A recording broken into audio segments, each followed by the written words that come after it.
Good morning students.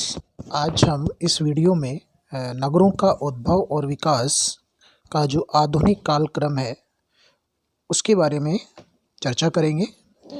पिछले video में हमने जो नगरों का विकास विभिन्न काल पक्षों में हुआ था उसके बारे में चर्चा की थी, जिसमें प्राचीन काल से लेकर मध्यकाल, प्रागैतिहासिक काल, पुनर्जागरण काल के बारे में हमने डिस्कस किया था कि किस प्रकार नगरों का विकास इन जो ऐतिहासिक समय था उसमें हुआ था। आधुनिक काल में जो नगरों का विकास है वो मुख्य रूप से जो औद्योगिक क्रांति है उसके बाद जो परिवर्तन हुए उससे बहुत अधिक प्रभावित रहा है और इसके अंतर्गत 1800 ईस्वी से वर्तमान काल तक के नगरीय विकास को शामिल किया जाता है। इस काल में मानव द्वारा विभिन्न प्रकार का जो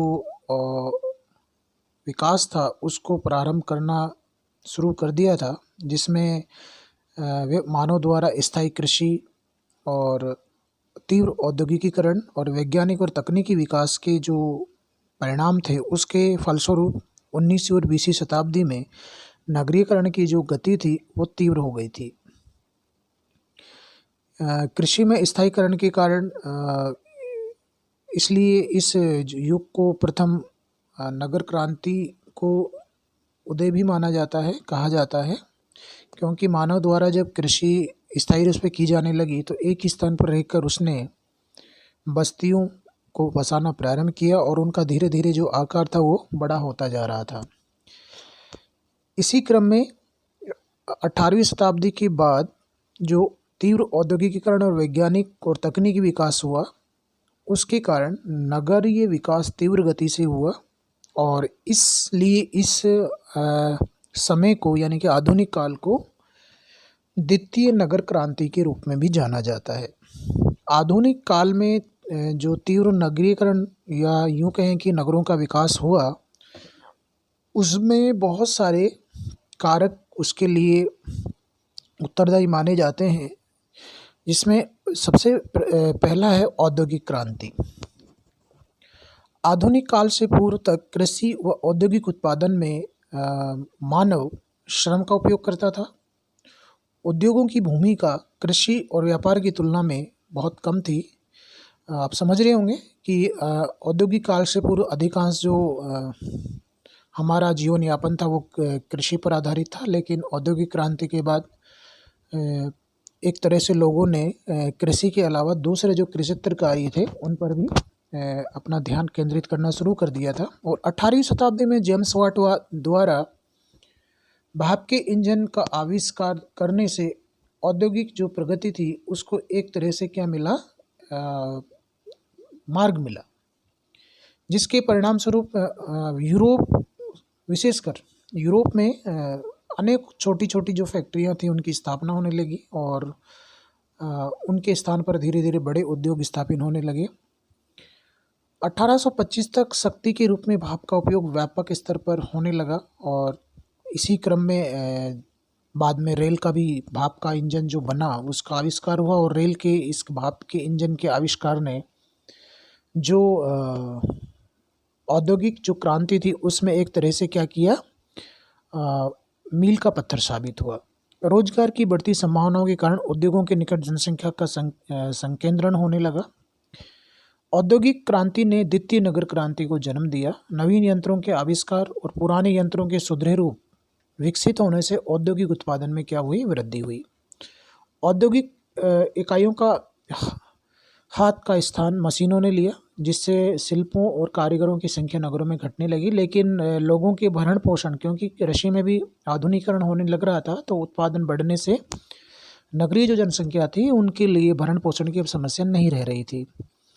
इसके अलावा कृषि स्वरूप में परिवर्तन, कृषि में यंत्रीकरण, नवीन उर्वरक, बीजों का प्रयोग और नवीन टेक्नोलॉजी जिसमें पशुपालन और उद्यान कृषि के कारण जो कृषि उत्पादन था उसमें तीव्र गति से क्या हुई, वृद्धि हुई, अर्थात खाद्यान्नों के उत्पादन में अत्यधिक वृद्धि हुई और कृषि का एक जो विकसित स्वरूप था वो सामने आने लगा। उपकरणों के परिष्कार के साथ ही कृषि विधियों में भी सुधार हुआ। खाद्यान्न उत्पादन में वृद्धि से जहां एक और औद्योगिक क्रांति के बाद नगरों में बढ़ती जनसंख्या के लिए भोजन की आपूर्ति हुई। जैसा कि मैंने पहले भी कहा कि औद्योगिकरण बढ़ रहा था और लेकिन मशीनों के आविष्कार से जो आपके कारीगर थे, शिल्पकार थे, वो एक तरह से क्या हुआ, उनकी नगरों में संख्या घटने लगी था, तो उनकी डिमांड कम होने लगी थी। लेकिन कृषि में जो नवीनीकरण हुआ, आधुनिकीकरण हुआ, उसके कारण खाद्यान्नों में क्या हुई, पर्याप्त वृद्धि हुई, जिससे नगरों में रहने वाले लोगों के लिए जो खाद्यान्न आपूर्ति वो क्या हो गई, आसान हो गई। परिवहन साधनों के विकास ने भी इसमें योगदान दिया। बड़े नगरों की निकटवर्ती भूमि कृषि का उपयोग दैनिक आवश्यकताओं वाली उपजों के लिए किया जाने लगा। यातायात व संचार। औद्योगिक क्रांति के कारण परिवहन में भी क्रांतिकारी परिवर्तन हुए।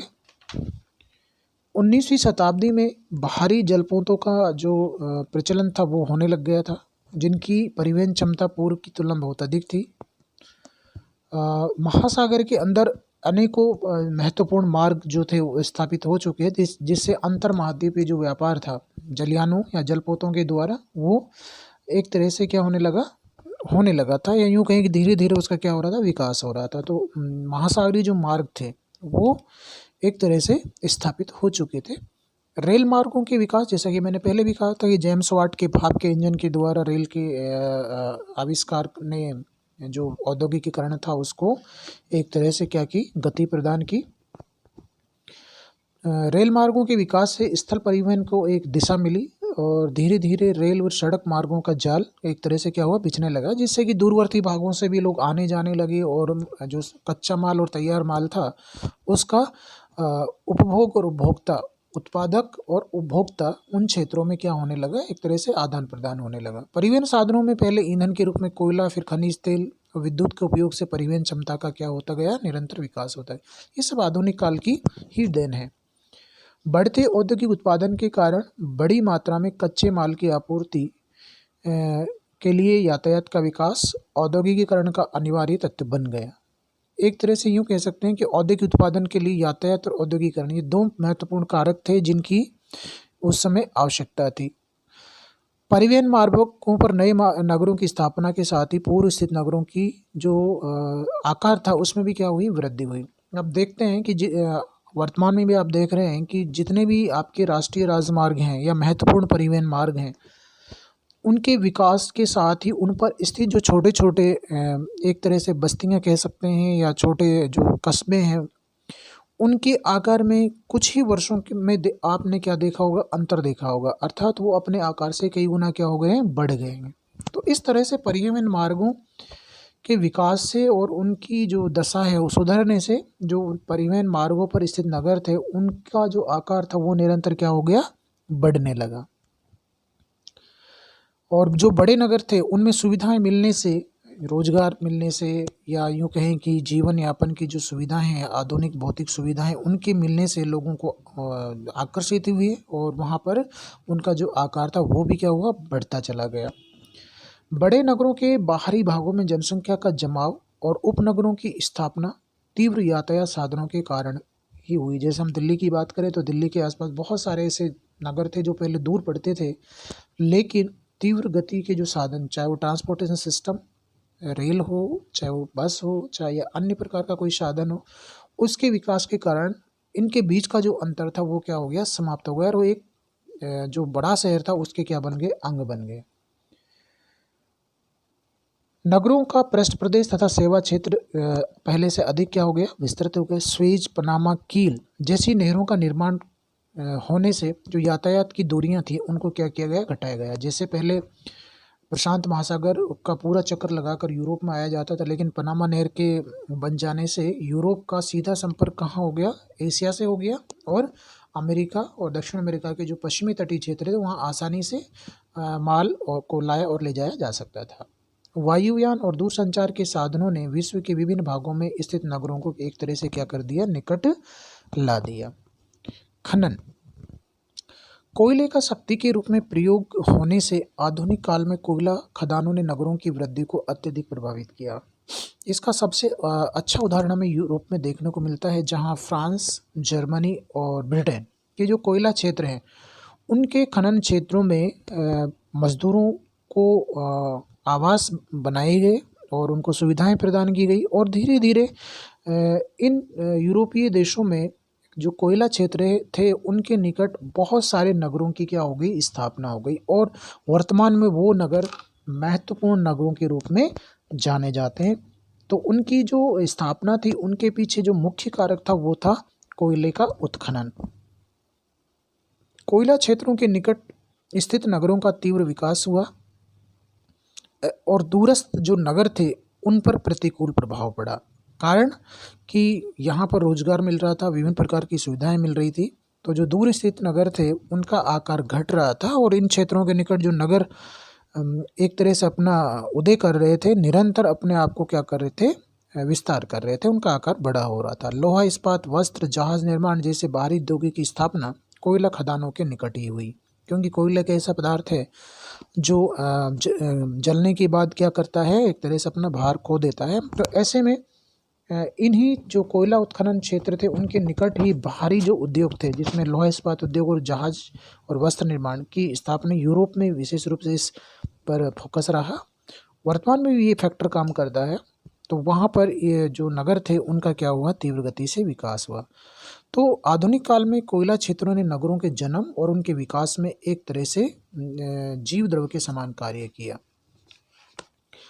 व्यापार, औद्योगिक उत्पादन में वृद्धि तथा परिवहन साधनों के विकास से व्यापार को प्रोत्साहन मिला। यूरोप वासियों ने संपूर्ण विश्व पर व्यापारिक साम्राज्य स्थापित कर लिया। अपने उपनिवेशों से कच्चे माल को यूरोप तक लाने व तैयार माल को उपनिवेश तक पहुंचाने के लिए नगरों की स्थापना और संग्रहण वितरणों की केंद्र की। महासागरीय तटों पर व्यापारिक चौकियों के रूप में स्थापित छोटी नगरीय बस्तियां 19वीं शताब्दी के अंत तक बड़े नगरों में बदल गई। अन्य कारकों में पर्यटन है, उच्च शिक्षण संस्थान है, प्रशासनिक मुख्यालय हैं, सैनिक छावनियां हैं, ये भी नगरों के विकास के कारक बने। तो इस प्रकार आधुनिक काल में अनेक कारणों से विश्व के जो विभिन्न भाग थे उसमें जो नगरीकरण था उसका तीव्र विकास हुआ और अनेक नए नगरों की क्या हुई, स्थापना हुई। तो इसमें औद्योगिक क्रांति को महत्वपूर्ण माना जाता है, जिसने नगरों को नया आयाम प्रदान किया।